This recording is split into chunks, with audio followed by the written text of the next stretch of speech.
my friend, it's Pat Sloan here. So, does this seem a little weird? Of course it does. This is my office. This is where I sit all the time, and I don't film from here because it is way too far away. You can see, like, I'm got my camera up on the table, which is counter height, you know, cutting table's height. And whenever I'm filming, I'm generally sitting behind the table, not over here, which I could do. I could sit here and film.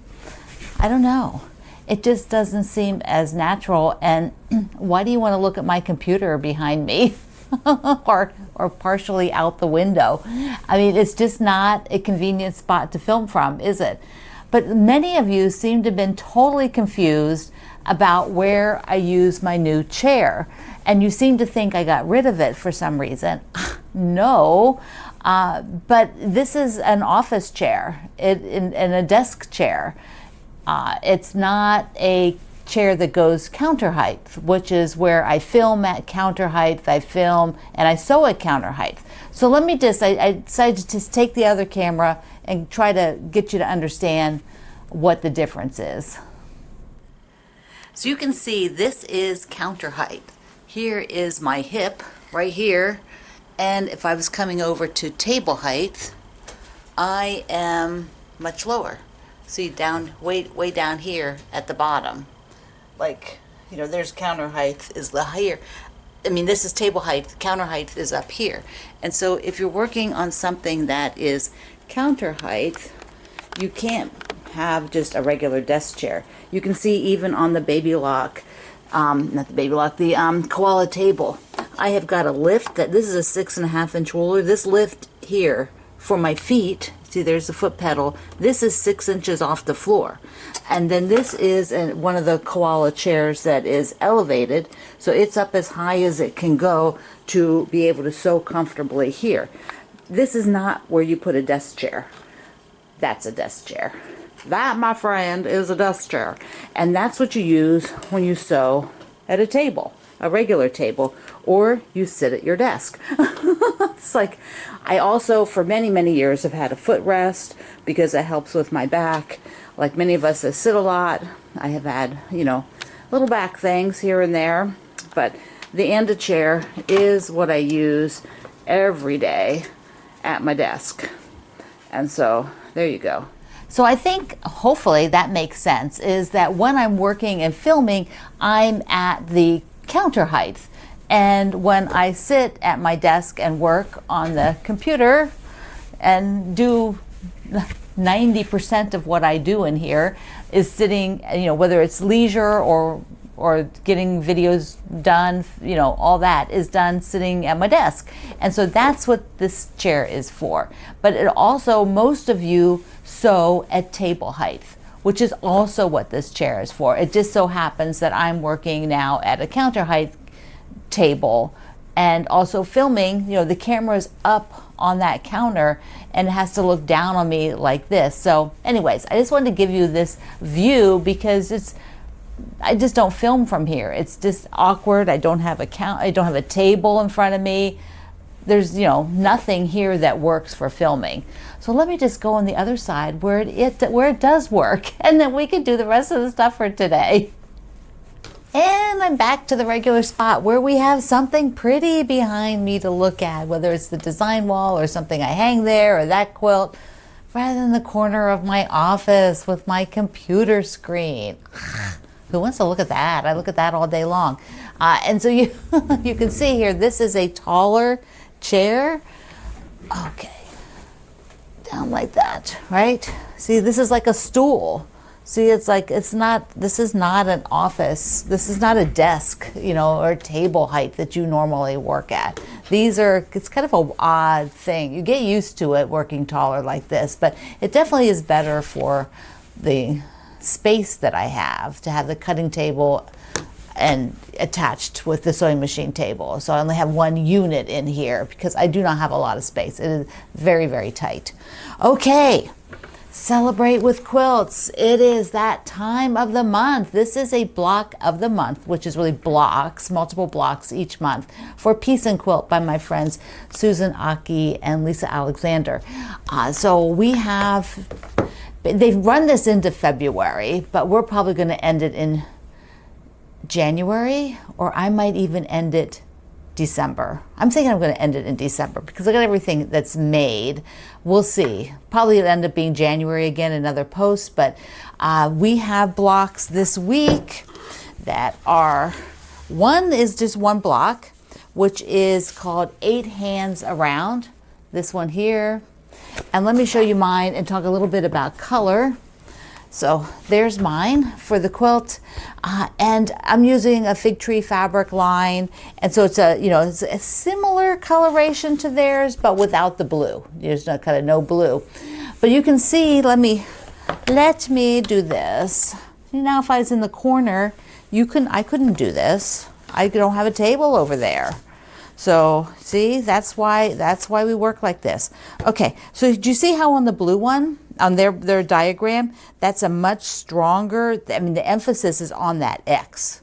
And here, you can barely see it because I use this very light color, and so the emphasis is on the star.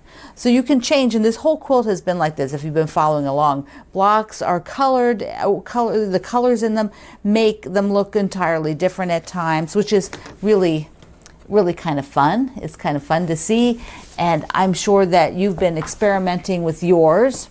Okay, so the other one is you're doing 4 blocks, and I've already got them sewn together, and they are called the, what are they called? Aircraft block. Okay, so here they are, all 4 together, which is what's in the quilt, because you have to make 4 of them. But let me show you that 1/4, just fold it, there, that's 1/4. That is the block in the book. And then you're making these 2 different colors, 2 with this color and 2 with another color, so that you have the alternating. So that's how you get the alternating, right? So this is tan and peach, this is red and tan. So there's 2 different colorations, 2 of each, to get the 4 blocks. All right, where do they go up here? This one, let me just, I've got that picture up there, right? Yeah, so this one goes here, that coloration, and there we go. And I'll get the other camera in a second. So then the what do they call this? 8 hands all around, is that what I said? Okay, that goes up here. So, oh, then this goes here, those stars go up a little bit more.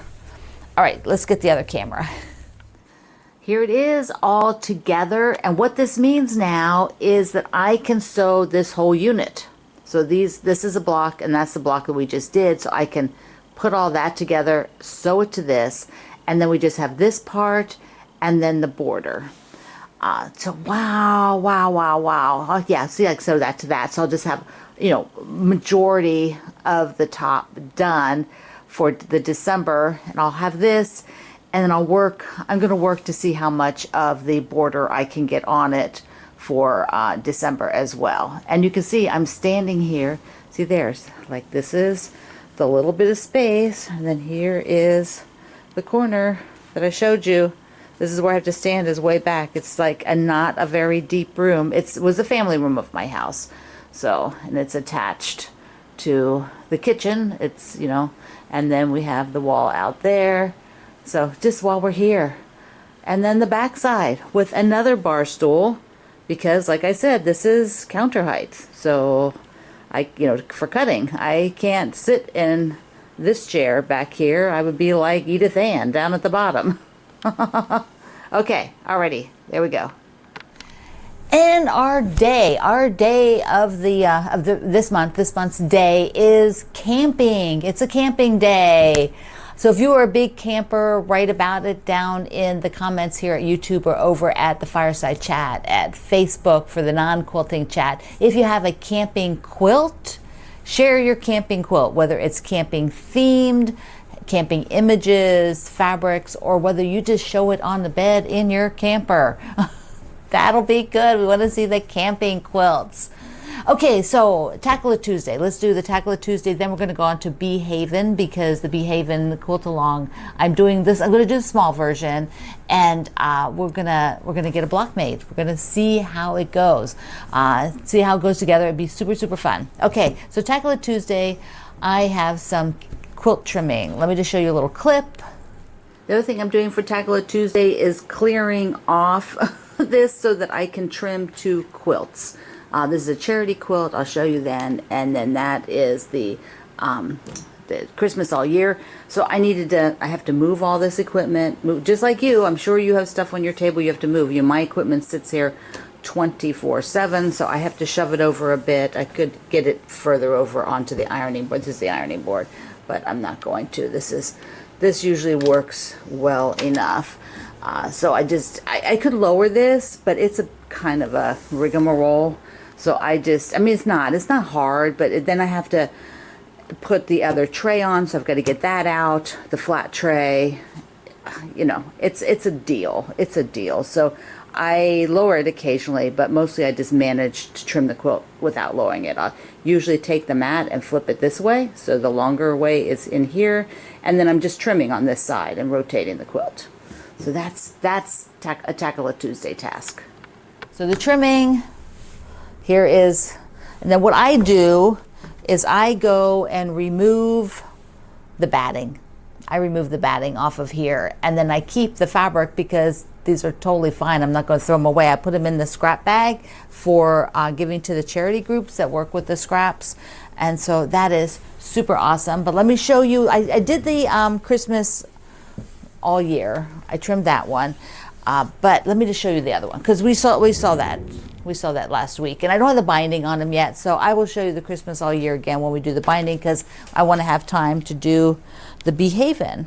So this is the charity quilt. It was a scrap quilt, scrap blocks, and I had them up and I played with them, and I thought, well, let me just get them together, and then I just was not having time for that. And my friend Barbara, who helps here as an ambassador, Barbara, here and at the Facebook group, Barbara said, send me the blocks and your fabric and I'll assemble the top, which she's an angel. My friends are such angels to do this. And so this is now quilted. I had it quilted. I did not do it. My friend Karen, who quilts for me, did it, and we did kind of a nice swirl on it. And the backing is there to Paradise Park. Oh, isn't that perfect? I think that's perfect. So what I'm going to do is another one of our friends, Kathy, finds homes for a lot of my charity things. She kind of partners with me to do that because she knows a lot of different groups, and she also has some people who will put bindings on. So this is going to go to Kathy with, I think, 1 or 2 others, and she will get the bindings put on it and then find new homes for them. Just like the group, the whole group of quilts that were Christmas quilts, we had talked about those for a few years because I said, they need to be given out like probably in October or November because then they can be enjoyed for the holidays. And so, I had however many number it was, a dozen of them or whatever. And then she had contacted people in advance, whether they would take Christmas quilts and did they have a need. And there were definitely they all had homes before she picked them up. And so they went to different kinds of groups. Some were some organizations that would display them, but mostly, they were going to groups that were maybe doing supporting a family, and they were going to be part of that, that they got a quilt as well. So super excited. And Barbara, thank you for working with me on this one. It is going to be so nice for somebody. It's a great size too. That ended up really great size. Those were just scraps that I was doing, making blocks as I was doing other things. So, just half square triangles and squares. There it is. There's the block. So it's called a shoe fly block. All right, I am going to go to the other side and we're going to play around with some fabric and make a block. Let's go. So here we are on the back side of the table. See the counter height? This is a cutting height table. And the desk again. And my desk chair, the table counter chair. Okay, BeeHaven. It's bee like in Buzzy Bee's haven. Haven for the bees.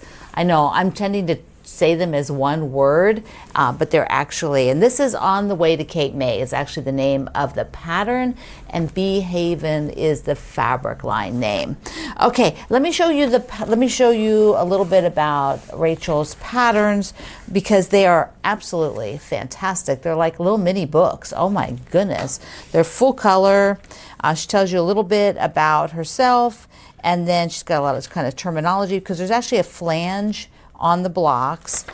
Then she describes what it makes a panel that works for this pattern, because the panel needs to be like a design that goes sort of top to bottom, where you can repeat. You can see the panel is here.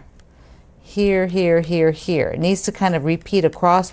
So something like these, hers and this, where there's like a scenery that's vertical, this one will be a kind of more difficult because of it being like I think it would just be more challenging, and that's just like the kind of wrong design.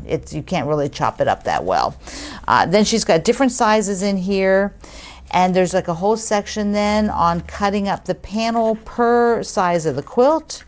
And then, so see, by quilt, cutting up the panel, all the cutting, and then the block itself, because there's blocks and then squares. And then this is how it looks. So I am probably going to do this wall size. And the wall size is 42 by 42, because I have a little baby in the family coming, and I've made all the other babies. So I think this will be perfect for that baby. And then if you want to do with a little bit longer, she uses strips on the top and the bottom.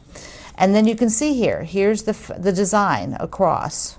So it's got 5-piece blocks on this side, and then there's a lot of cutting to get the border, that specialty fabric of hers set up. There's a twin size, a queen size, and then the king size.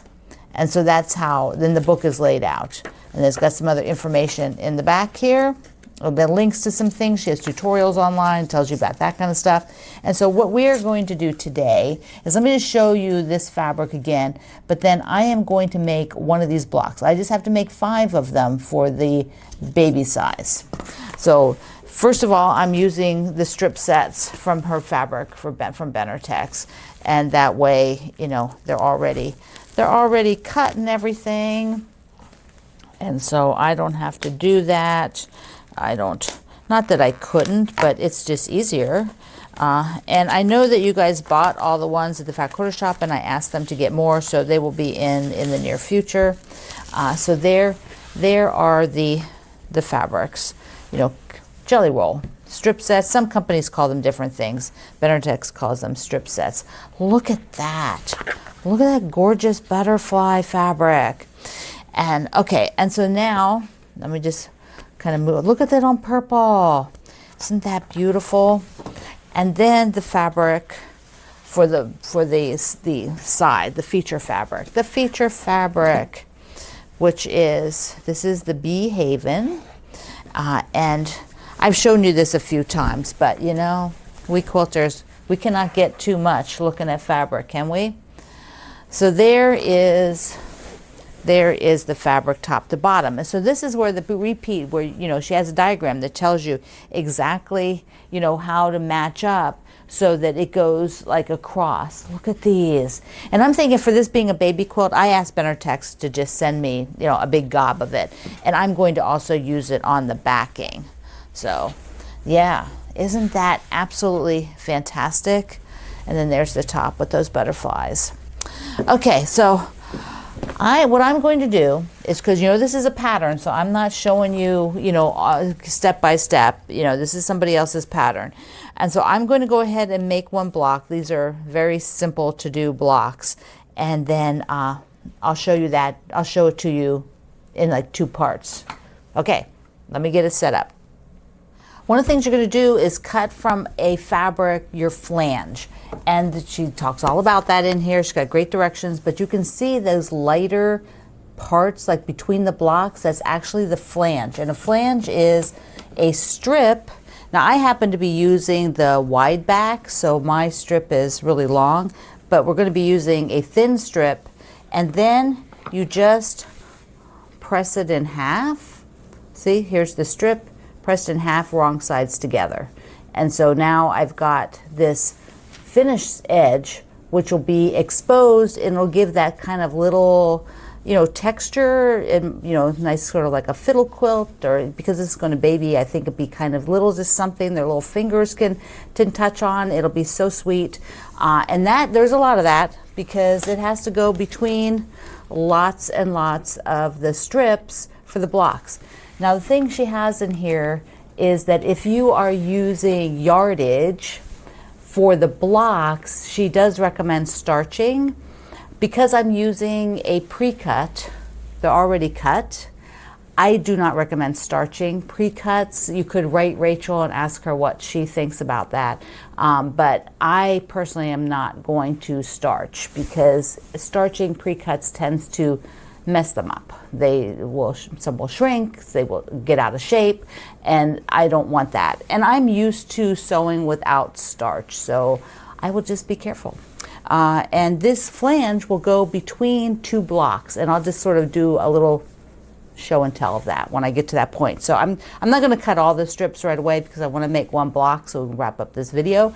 And I have some cut already, so I will make enough strips now to do a block, and we'll see how one block looks. So this is exciting. It is so fun. This is what really got me interested in this pattern, besides the beautiful panel, is this kind of flange being put in there. So fun. Since I'm doing so few blocks, I'm just doing the wall hanging, I went and pulled all the lights and I removed all the darker tones so that I will have all light tones, and then in between the strips will be the flange. So that will be like this. Let's say these were sewn together and then they were flipped. You know, I know it's double-sided, but then they were flipped, and that flange will be right in here like this. Let me get close.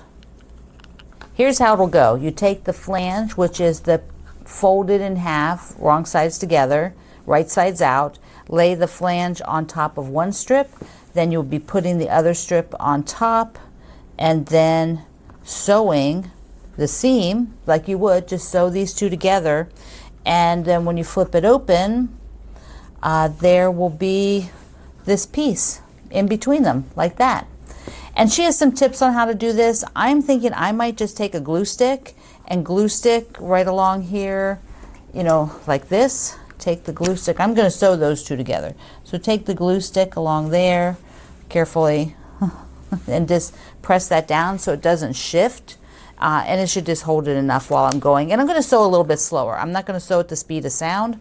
I am just going to, you know, go along slowly, be sure it stays in there. So when I do this, there will be this little flange inside. So cool. So you have the long strip set cut. I mean, you can do half strip sets if you want. You may maybe have a little bit more waste, but if you feel like you don't want to sew like, you know, like long strip sets, and then you're going to cut the size that she tells you from the strip set. You're going to subcut into multiple blocks like this. From there, you're going to keep the, and I would cut them singly, but you're going to keep the horizontal, keep them horizontal, and then you're going to slice them the way she has it in there, which is corner to corner like this, corner to corner. And you want to slice them all exactly the same. Don't rotate them, don't do this. They're all horizontal, all the same. I can't say that enough, all the same. And then like this. And from here, we're going to make the blocks, and the blocks are built like this. Okay, I need a little like screech going to stop. I created a test block and I don't like it. I don't like it with all the same fabrics. I also think maybe I need to add in a bit of those other fabrics so that the butterflies don't sort of overtake the look. So anyways, at this point, I've been working, it's late, I need to finish this one up, have this video done. So I will have part 2 tomorrow, and I will get enough of some other blocks done and sliced so that I can have 4 different units, 4 different triangle units like this. They'll all be different, and I will put in a few of the other fabrics. So because the butterflies tend to kind of have a little bit too much repeat, and so yeah, that's what's going on. And so I have to end this one. Come back tomorrow. So okay, peace and quilt. It's time. It's almost done. So excited. So I love you. Mwah. Thank you for being here in the Sloan Zone. I will see you online.